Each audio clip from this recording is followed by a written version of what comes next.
नमस्कार, जनता टीवी देख रहे हैं आप। आपके साथ मैं हूं अंजलि भंडारी।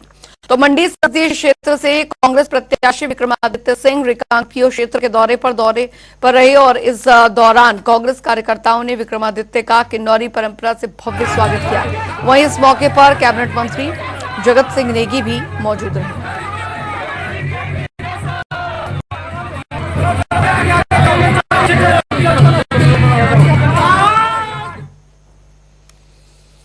तो मंडी संसदीय क्षेत्र से दरअसल बीजेपी प्रत्याशी कंगना रनौत मनाली क्षेत्र के दौरे पर रहीं और इस दौरान उन्होंने नुक्कड़ जनसभा को संबोधित किया। वहीं उन्होंने कांग्रेस पार्टी पर जमकर हमला बोला। उन्होंने कहा कि हिमाचल प्रदेश में कांग्रेस के नेताओं को पहले मुझसे आपत्ति थी और अब उन्हें मेरे चेहरे से भी आपत्ति होने लगी है, लेकिन जनता वोट विकास देखकर देती है।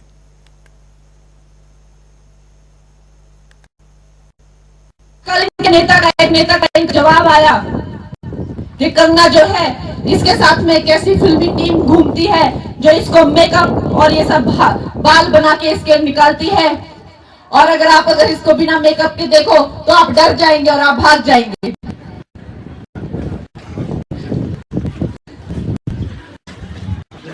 तो मैं इनसे ये पूछना चाहूंगी कि मेरी जो भी फिल्में हैं, मैं कोई आइटम नंबर के लिए नहीं जानी जाती, मैंने खानों के साथ काम नहीं किया, मैंने कभी आइटम नंबर नहीं किए। मेरी जो फिल्में हैं, चाहे सिमरन, चाहे दत्तों का कैरेक्टर हो, चाहे कोई बिना मेकअप की मेरी सारी फिल्में हैं। अगर आज मैं कोई अच्छे कपड़े पहन के पाउडर लिपस्टिक लगा के आप लोगों को मिलना चाहती हूँ, उसमें भी ये लोग आपत्ति जताते हैं।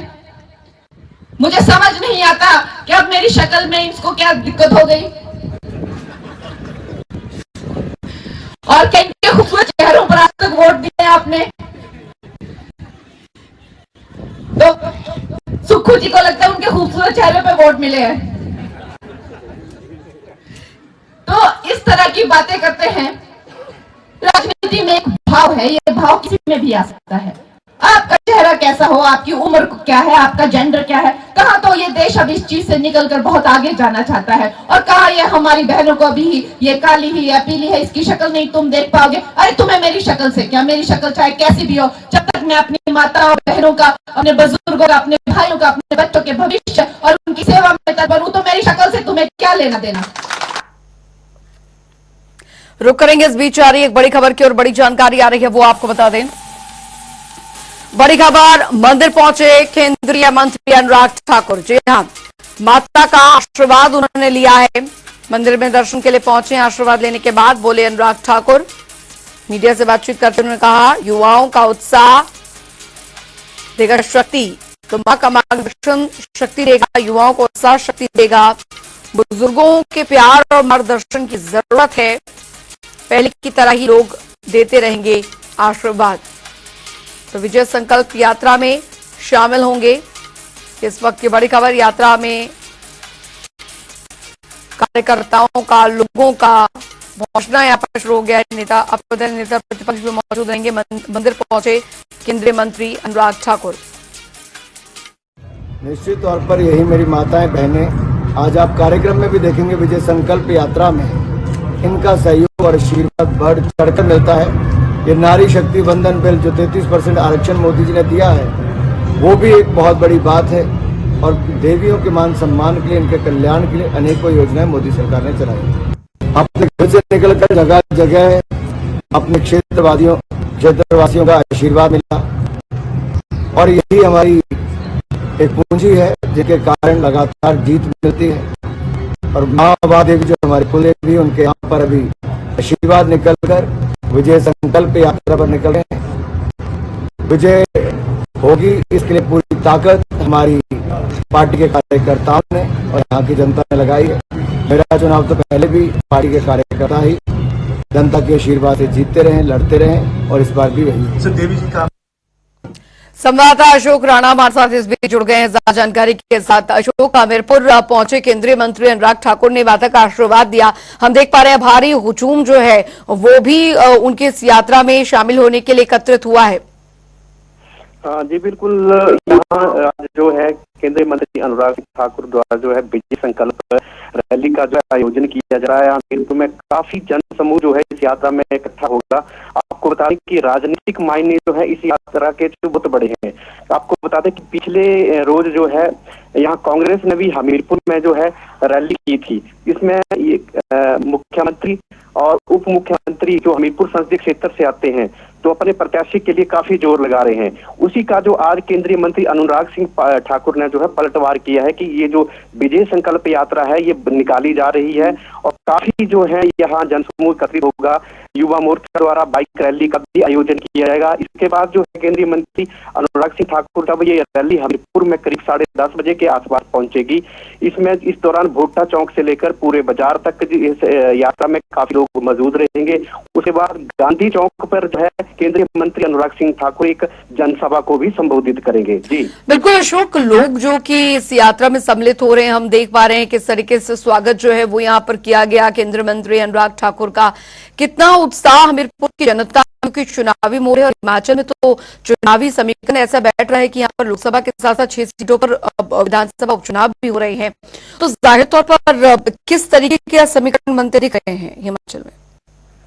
देखिए, बात की जाए तो समीकरण जो है, जो लोकसभा की बात की जाए तो ज्यादातर लोगों से बात की गई है, हमने बात की है लोगों से, तो ज्यादातर जो लोकसभा का चुनाव है उसमें जो है भारतीय जनता पार्टी का जो है कहीं ना कहीं जो है पलड़ा भारी नजर आता दिख रहा है। और दूसरी बात यह है जो उपचुनाव हो रहा है हिमाचल में, यहाँ भी उपचुनाव में जो है अभी कुछ साफ स्थिति नजर नहीं आ रही है कि हाँ, ये बात है। जी चलिए, बहुत बहुत शुक्रिया अशोक इस तमाम जानकारी के लिए। तो हमीरपुर में यात्रा में भारी जनसमूह जो है वो एकत्रित होगा। इससे पहले केंद्रीय मंत्री अनुराग ठाकुर ने दर्शन किए, माता रानी के मंदिर पहुंचे केंद्रीय मंत्री अनुराग ठाकुर।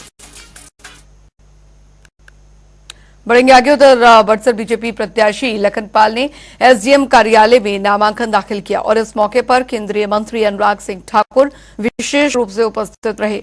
नामांकन पत्र भरने से पहले बड़सर में विशाल जनसभा को संबोधित किया गया और उसके बाद रैली का भी आयोजन किया गया। इस दौरान बड़सर बीजेपी चुनाव प्रभारी त्रिलोक जामवाल सहित काफी संख्या में बीजेपी पदाधिकारी और कार्यकर्ता मौजूद रहे। वहीं इस मौके पर बड़सर बीजेपी प्रत्याशी इंद्रदत्त लखनपाल ने नामांकन पत्र में शामिल होने वाले लोगों का तहे दिल से आभार व्यक्त किया। तो यहाँ हमीरपुर से बड़सर मुझे इतना ही कहना है, चौका भी लगाएंगे लोकसभा में, विधानसभा में छक्का भी लगाएंगे मेरे भाई और बहन। पिछले 15 महीनों में कांग्रेस की सरकार ने विकास कार्यों को ठप कर दिया। जो वायदे किए थे उससे मुकर गए थे। जब किया कुछ नहीं तो पिछले 1 महीने से केवल आरोप लगाने का काम करें, अपने विकास की कोई उपलब्धि कांग्रेस के पास नहीं। आज देश में भी चुनाव है तो वहां पर भी उनका कोई दूरदृष्टि नहीं है। कांग्रेस के नेता क्या कहते हैं? वो कहते हैं पाकिस्तान के पास एटम बम है। उधर हिमाचल प्रदेश में लोकसभा चुनाव के साथ साथ हिमाचल में उपचुनाव भी होने वाले हैं और इस कड़ी में सुजानपुर विधानसभा उपचुनावों में बीजेपी और कांग्रेस दोनों ही दलों के प्रत्याशियों ने अपने अपने नामांकन पत्र दाखिल किए हैं। सुजानपुर में कांग्रेस प्रत्याशी कैप्टन रंजीत राणा ने अपना नामांकन पत्र दाखिल किया। इस मौके पर उनके साथ कार्यकारी कांग्रेस अध्यक्ष विधायक चंद्रशेखर भी मौजूद रहे। नामांकन भरने के बाद कांग्रेस प्रत्याशी कैप्टन रंजीत राणा ने अपनी जीत का दावा किया। वहीं दूसरी ओर बीजेपी के प्रत्याशी राजेंद्र राणा ने भी अपना नामांकन पत्र दाखिल किया। इसके साथ ही राजेंद्र राणा ने कहा कि लोगों ने मन बना लिया है कि तीसरी बार मोदी ही प्रधानमंत्री बनेंगे। साथ ही उन्होंने चुनाव में जीत का दावा भी किया। नामांकन पत्र भरने से पहले एक विशाल रैली का यहाँ की हमारे जो मंडल है भारतीय जनता पार्टी की तरफ से बहुत बड़ा आयोजन हुआ है। हजारों की तादाद में लोग यहाँ आशीर्वाद देने के लिए पहुँचे थे और मेरा ये लगभग 5वां इलेक्शन है और 5वें इलेक्शन के बावजूद जितनी भीड़ आज यहाँ कार्यक्रम में और इतनी गर्मी के बावजूद यहाँ लोग पहुँचे थे, इससे पहले इतनी भीड़ मैंने कभी देखी नहीं है। और इसका मतलब सीधा सीधा है कि सुजानपुर की जनता ने तो मन बनाया है। पूरा देश जो आज भारतीय जनता पार्टी के पक्ष में दिख रहा है। आज नॉमिनेशन किया है सुजानपुर की जनता को मैं प्रणाम करता हूं और सुजानपुर की जनता का मुझे भरपूर आशीर्वाद है और मुख्यमंत्री सुखविंदर सिंह सुक्खू जी के दोनों हाथ जो हैं मेरे सिर के ऊपर हैं और पूरा आशीर्वाद है और उनके आशीर्वाद से सुजानपुर का इलेक्शन जो है कैप्टन रणजीत सिंह जीतेगा।